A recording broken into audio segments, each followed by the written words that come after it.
32 நாட்கள் முடிவடைந்திருக்கின்றது. ஜனாதிபதி கொடுத்த ஒரு காலத்து அவகாசம் இன்றையோட 19 நாள் முடிவடைகிறது.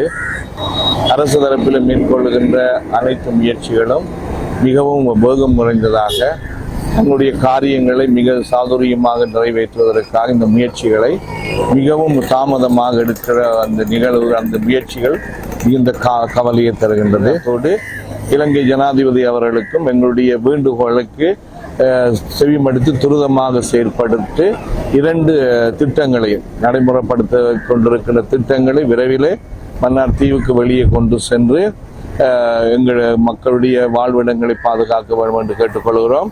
ஏற்கனவே நடந்த 30 காற்றாலை மின்கோபுரத்தினால் ஏற்பட்ட பாதிப்புகளை உடனடியாக நிவர்த்தி செய்வதற்கு மக்களுக்கு உகந்த காரியங்களை, அதாவது மக்கள் வேண்டுகின்ற காரியங்களை செய்து கொடுக்குமாறும் எங்கள் மன்னார் தீவில் மேற்கொள்ளப்படவிருக்கிற திட்டங்களை முன்னெடுக்க மண் அகழ்வையும் உடனடியாக நிறுத்த வேண்டும் என்று சொல்லி இந்த போராட்ட களத்தில் நின்று மக்கள் சார்பிலே நான் கேட்டுக்கொள்கிறேன்.